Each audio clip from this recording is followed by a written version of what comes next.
Hello বন্ধুরা, কেমন আছো তোমরা সবাই? রিনা কিচেনে তোমাদের সবাইকে স্বাগত। তো দেখো, আজকে আমি একদম মিষ্টির দোকানের মতো গজা তৈরি করে তোমাদেরকে দেখাবো। তো তোমরা দেখতে থাকো। তো দেখো, এখানে প্রথমে একটা বাটিতে আমি এখানে 2 কাপের মতো ময়দা নিয়ে নিয়েছি।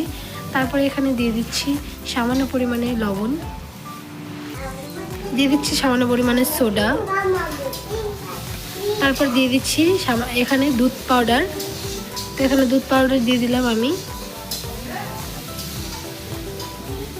তো তারপর এখানে সামান্য পরিমাণে ঘি দিয়ে দেব।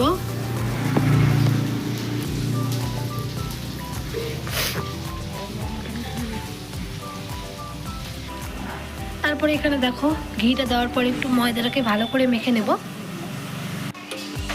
তো দেখো, এখন ময়দাটা মাখানো হয়ে গেছে। তো এখন আমি একটু পরিমাণে সাদা তেল দিয়ে দিচ্ছি। তো এখন সাদা তেলটা দেওয়ার পর একটু মাখিয়ে ভালো করে নিয়ে এখানে আমি পরিমাণ মতন জল দিয়ে দেবো একটা ডো তৈরি করার জন্য। তো দেখো, অল্প অল্প জল দিয়ে আমি ভালো করে একটু করে মেখে নিচ্ছি।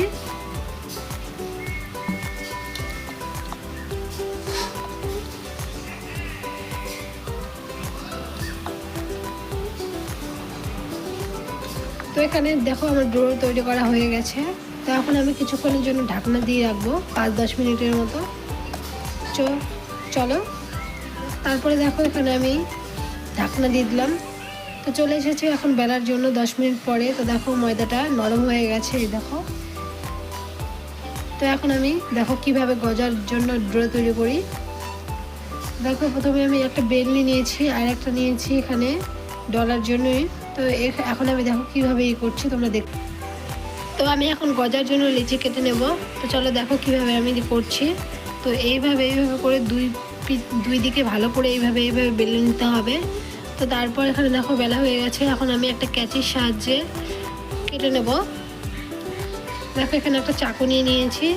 এখন আমি তো গজা তো তোমরা জানো সকলেই যে হচ্ছে মানে হচ্ছে সমান সমান হয়। তো আমি এটা ডিজাইনটা একটু আলাদা করব। দেখো আমি কিভাবে নিমকির মতো করে ডিজাইন করব। তো দেখো, এইভাবে করে দেখো নিমকির মতন করে ডিজাইন করছি। দেখো, এইভাবে করে কেটে নেব। চলো সবগুলো কেটে নেই। তো যেগুলো বাদ বাকি অংশ ওগুলো আমি রেখে দেবো, আর যেগুলো ভালো হয়েছে মাঝখান থেকে ওগুলো আমি নিয়ে নেব। তো যেগুলো বাদ দেওয়া গেছে সেগুলো দিয়ে তোমরা ভালো করে বেলে আর একটু ডিজাইন করতে পারো, কিন্তু আমি করলাম না, আমি বাদ দিলাম। এখন আমি দেখো যেগুলো ভালো হয়েছে সেগুলো নিয়ে নিচ্ছি। তো চলো, এখন দেখো কড়াইয়ে তেল বসিয়ে দিয়েছি। তো এখন তেলটা গরম হয়ে গেছে। তেলটা নাড়া হয়ে গেলে এখানে আমি ভাজার জন্য গজাগুলোকে দেখো দিয়ে দিচ্ছি।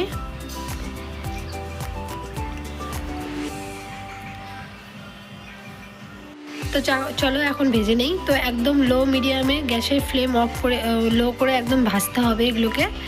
তো দেখো, চলো এখন লাল লাল করে ভেজে নেই।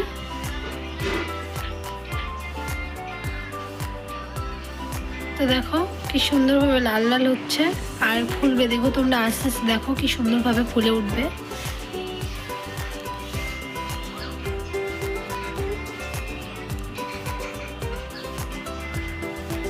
তো একটা ভালো করে উল্টে পিল্টে আমি ভাজছি ভালো করে লাল লাল করে।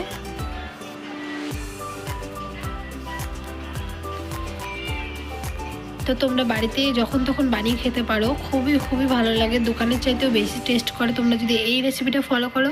দেখো তোমাদের গজাগুলো খুব সুন্দর হবে আর ফুলবে সুন্দর, আর খেতেও অপূর্ব লাগবে। তোমরা বাড়িতে ট্রাই করতে পারো।